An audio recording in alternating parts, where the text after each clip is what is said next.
Assalamualaikum warahmatullahi wabarakatuh. Sebelumnya, izin memperkenalkan diri terlebih dahulu. Nama saya Hikmatul Rizky Maulida dari kelas B semester 3, jurusan Hukum Keluarga, Fakultas Syariah dan Hukum, UIN Sunan Gunung Jati Bandung. Video kali ini saya buat untuk memenuhi salah satu tugas UTS mata kuliah Hukum Tata Negara. Pada pertemuan sebelumnya, ada beberapa materi yang telah disampaikan oleh Bapak dosen kepada kami. Sehingga saya akan sedikit menyampaikan atau mengulas kembali apa yang saya pahami dari materi-materi tersebut di video kali ini. Materi yang pertama yaitu mengenai HTN atau Hukum Tata Negara. Nah, apa sih HTN itu? Apa sih Hukum Tata Negara itu? Sebelum kita mengulik atau membahasnya lebih dalam, kita harus mengetahui terlebih dahulu mengenai hakikat ilmu. Nah, apakah ilmu dengan pengetahuan itu sama atau berbeda? Ilmu adalah pengetahuan yang sistematis, sedangkan pengetahuan adalah apa yang kita ketahui melalui panca indera. Nah, ilmu itu tingkatannya lebih tinggi daripada pengetahuan. Jadi, tidak semua pengetahuan itu bisa disebut dengan ilmu, sedangkan ilmu itu sudah pasti pengetahuan. Nah, lalu apa sih yang disebut dengan ilmu sebagai pengetahuan yang sistematis? Nah, yang dimaksud dengan sistematis itu, berdasarkan kajian filsafat ilmu, adalah sebuah pengetahuan dapat naik derajatnya dengan ilmu menjadi ilmu ketika dia sistematis dan memenuhi 3 indikator. Yang pertama, yaitu ontologis, artinya pengetahuan dapat dimaknai.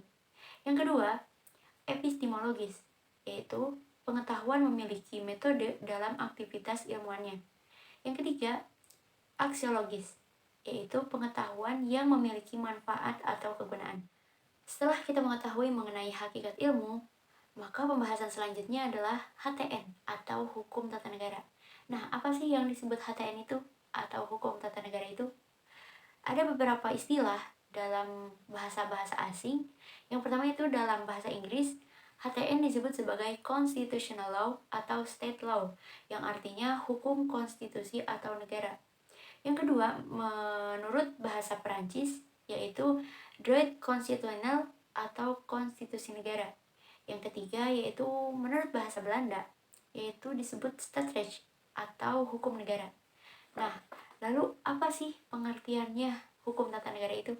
Hukum tata negara adalah sekumpulan peraturan hukum yang mengatur organisasi negara, hubungan antara alat kelengkapan negara, baik horizontal atau warga negara, maupun vertikal, atau negara dengan negara atau pemerintahan, serta kedudukan warga negara dalam hak-hak asasinya, atau jaminan HAM. Selanjutnya ada ruang lingkup HTN, berbicara tentang organisasi negara, struktur pejabat negara, pembagian kekuasaan dan hubungannya yang dihubungkan dengan trias politika. Selanjutnya ada hubungan HTN dengan ilmu yang lainnya. Yang pertama ada ilmu hukum, ilmu politik, HAN atau hukum administrasi negara, sosial dan ekonomis. Lalu apa sih perbedaan HTN dengan HAN? Nah, HAN atau hukum administrasi negara itu bersifat dinamis, sedangkan HTN atau hukum tata negara itu bersifat statis. Mengapa bersifat statis? Karena sangat jarang terjadi perubahan atau dinamisasi dalam pengaturan HTN. Ada beberapa sumber hukum HTN atau hukum tata negara. Yang pertama, hukum internasional yang telah diratifikasi menjadi hukum nasional. Yang kedua, peraturan perundangan tertulis atau undang-undang, PP, perjanjian, dan lain-lain. Yang ketiga, nilai konstitusi yang tidak tertulis atau hukum adat. Yang keempat, jurisprudensi peradilan. Yang kelima, constitutional conventions atau kebiasaan ketatanegaraan. Dan yang terakhir, doktrin ilmu hukum yang telah menjadi ius communis opinio doctorum. Lanjut kepada materi yang selanjutnya, yaitu materi yang kedua, membahas mengenai asas-asas hukum tata negara. Nah, apa sih yang disebut asas itu? Asas biasa disebut atau diartikan juga sebagai karakter, prinsip, atau ciri khas. Nah, asas-asas hukum tata negara itu yang menjadi objeknya adalah negara itu sendiri. Di sini ada 3 asas. Yang pertama itu ada asas negara kesatuan, asas negara hukum, dan asas demokrasi. Ada 3 poin mengenai asas negara kesatuan. Yang pertama yaitu desentralisasi, yang kedua dekonsentrasi, dan yang ketiga tugas pembantuan.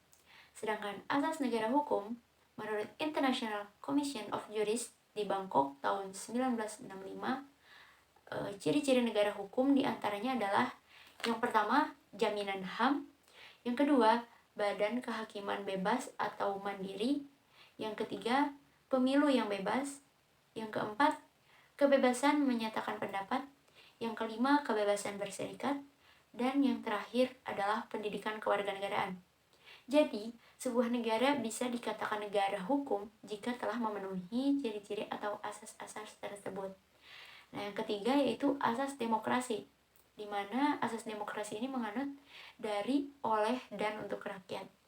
Nah, menurut Alfian Gofar, indikator dari asas demokrasi ini diantaranya adalah penyelenggara kekuasaan berasal dari rakyat, penyelenggaraan kekuasaan secara bertanggung jawab, adanya partisipasi langsung atau tidak langsung, rotasi kekuasaan, pemilu, kebebasan dijadikan hak-hak dasar manusia. Yang selanjutnya itu ada bentuk negara hukum, di mana bentuk negara hukum ini terbagi ke dalam dua bagian. Yang pertama ada secara formal, yang kedua secara material. Nah, secara formal, bentuk negara terbagi ke dalam tiga bagian. Yang pertama ada individualisme, yang kedua ada penjaga malam, dan yang ketiga ada monopoli. Nah, individualisme adalah sebuah negara memberikan kebebasan atau kemerdekaan kepada masyarakatnya untuk melangsungkan kehidupan berbangsa dan bernegara. Contohnya Amerika Serikat. Negara Amerika Serikat menganut individualisme atau liberal. Yang kedua yaitu penjaga malam atau Neutralitätsstat. Negara ini hanya berfungsi sebagai penjaga malam, ada atau hadir ketika suatu keadaan membutuhkan kehadiran sebuah negara tersebut. Nah, pada posisi ini, negara tidak bersifat membebaskan, tidak juga bersifat mendominasi. Yang terakhir yaitu monopoli. Nah, di sini peran negara lebih dominan. Secara material, bentuk negara terbagi ke dalam tiga bagian. Yang pertama yaitu kolektif, di mana sebuah sikap negara hukum yang bersifat konsensus antara masyarakat negara dengan pemimpin negara untuk mewujudkan sebuah keadaan yang dicita-citakan. Yang kedua yaitu dominasi negara, di mana bentuk negara ini tidak memberikan ruang partisipasi politik bagi masyarakat negaranya. Ia lebih cenderung mendominasi atau memonopoli sebuah keadaan dan memaksa masyarakat negara itu untuk mencapai tujuan yang telah diciptakan atau dicita-citakan. Nah, yang terakhir yaitu ada welfare state atau cita-cita ideal, di mana negara ini adalah negara yang penuh dengan kesejahteraan, yang menggabungkan atau mengadopsi antara kolektif dan dominasi negara. Untuk selanjutnya ada bentuk-bentuk negara, di mana bentuk-bentuk negara ini terbagi ke dalam dua bagian. Yang pertama itu ada negara kesatuan, yang kedua ada negara serikat atau federal. Negara kesatuan adalah bentuk pemerintahannya lebih cenderung sentralistik atau kewenangannya didominasi oleh pusat. Sedangkan negara serikat atau federal bersifat kolektif kolegial, yaitu sentralistik, negara pusatnya tidak terlalu besar. Nah, pada materi selanjutnya yaitu materi ketiga membahas mengenai tipe dan bentuk susunan negara. Secara umum, bentuk negara bagian terbagi ke dalam dua bagian. Yang pertama yaitu ada negara kesatuan, yang kedua yaitu negara bagian. Negara kesatuan atau unitary state mempunyai beberapa bentuk. Yang pertama ada vertical management model, yaitu lebih terpusat. Contohnya seperti Inggris dan Jepang. Inggris berbentuk kerajaan, sedangkan Jepang itu kekaisaran. Nah, yang kedua ada central representative model, yaitu terpusat namun representatif dengan negara-negara lain. Contohnya adalah Swedia, Spanyol, dan Denmark.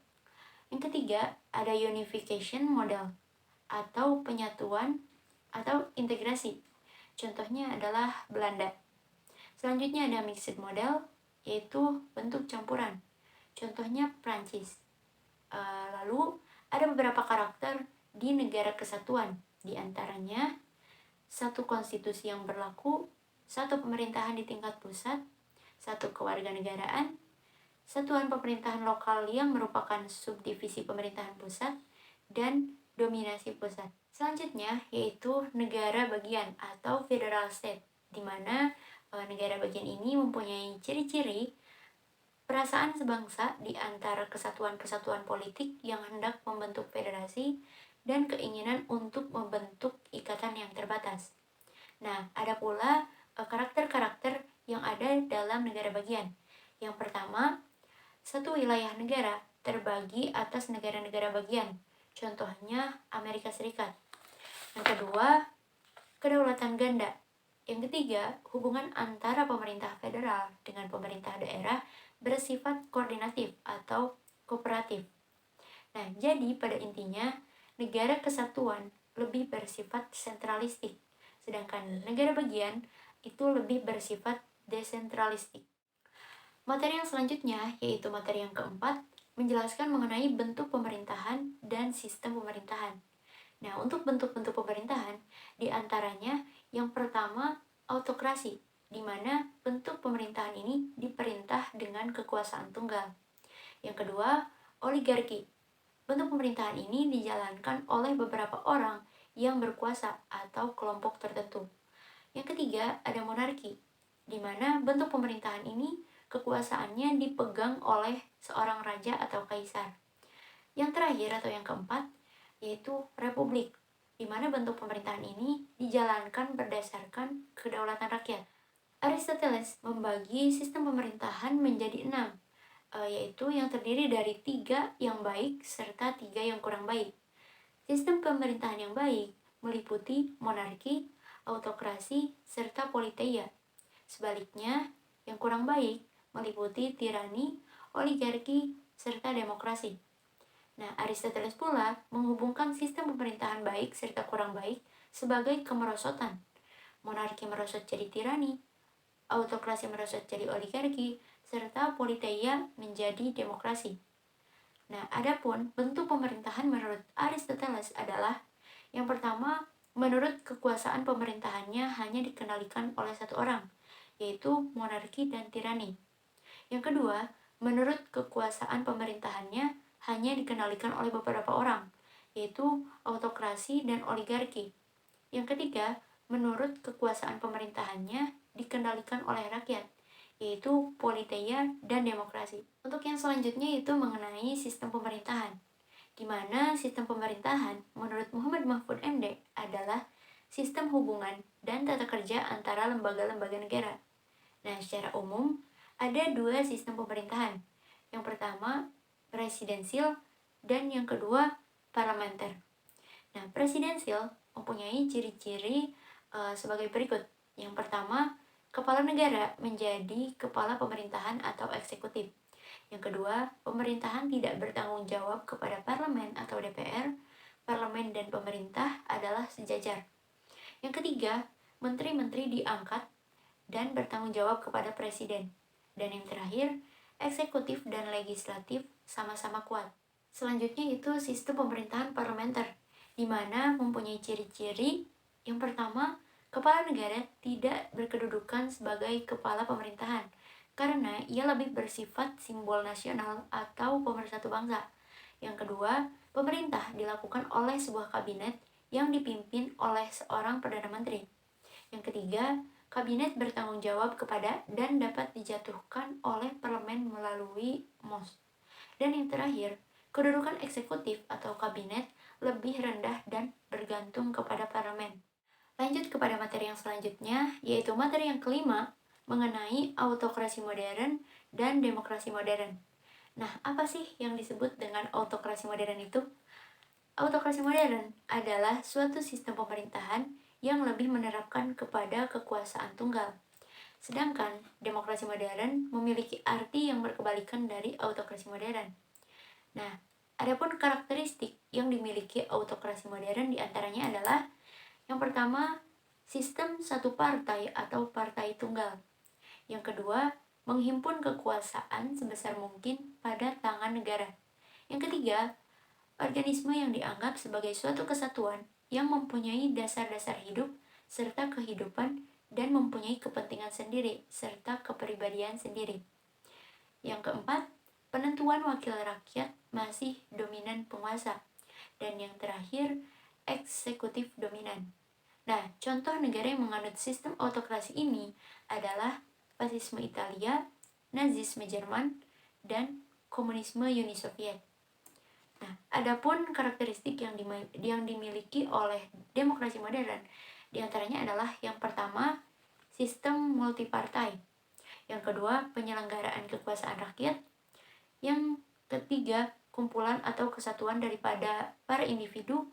Yang keempat, rakyat memiliki kendali penentuan wakil penuh. Dan yang terakhir, undang-undang dominan. Adapun contoh negara yang menganut sistem demokrasi ini adalah negara kita sendiri, yaitu negara Indonesia. Nah, dalam uraian di atas dapat disimpulkan bahwa sepintas negara autokrasi nampaknya hampir sama dengan negara demokrasi modern, dalam artian bahwa pada kedua negara tersebut terdapat adanya badan perwakilan. Nah, namun di sini ada beberapa perbedaan yang terdapat dalam karakteristik negara autokrasi modern dan negara demokrasi modern tersebut. Yang pertama yaitu perbedaan mengenai pandangan terhadap hakikat negara. Yang kedua, perbedaan mengenai pandangan terhadap tujuan negara. Yang ketiga, perbedaan mengenai pengangkatan badan perwakilan rakyat. Yang keempat, perbedaan mengenai sifat susunan badan perwakilan rakyat. Dan yang terakhir, perbedaan mengenai sifat kekuasaan badan perwakilan rakyat. Selanjutnya, yaitu materi yang terakhir atau materi yang keenam, membahas mengenai teori pembagian kekuasaan dan lembaga-lembaga negara. Dalam pelaksanaannya, pembatasan kekuasaan menurut Maurice de Verger dibagi menjadi 3 cara. Yang pertama yaitu langsung, di mana pemilihan para penguasa, pembagian kekuasaan, dan kontrol yurisdiksional. Yang kedua, menambah atau memperkuat kekuasaan pihak yang diperintah. Dan yang ketiga, pengendalian kelaliman-kelaliman pihak penguasa dari masyarakat, baik itu internal maupun eksternal. Yang selanjutnya itu membahas mengenai trias politika, di mana ada beberapa penerapan trias politika dari masa ke masa. Yang pertama itu di Perancis pada abad ke-17, ada fungsi diplomasi, fungsi defensi, fungsi finansi, fungsi justisi, dan fungsi polisi. Nah, yang kedua, menurut Johann Leck pada tahun 1632 sampai 1704, ada beberapa fungsi, diantaranya fungsi legislatif, fungsi eksekutif, dan fungsi federatif. Yang ketiga, menurut Montesquieu pada tahun 1748, ada legislatif, eksekutif, dan yudikatif. Konsep trias politika yang dicetuskan oleh Montesquieu yaitu teori pemisahan kekuasaan yang menyebutkan bahwa kekuasaan negara mesti dipisahkan menjadi beberapa bagian.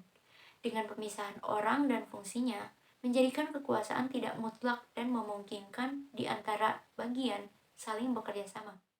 Dari pemaparan yang telah saya sampaikan di video kali ini tentunya masih jauh dari kata sempurna. Untuk itu, saya mohon maaf yang sebesar-besarnya apabila banyak kesalahan dan kekurangan. Saya pamit undur diri. Wassalamualaikum warahmatullahi wabarakatuh.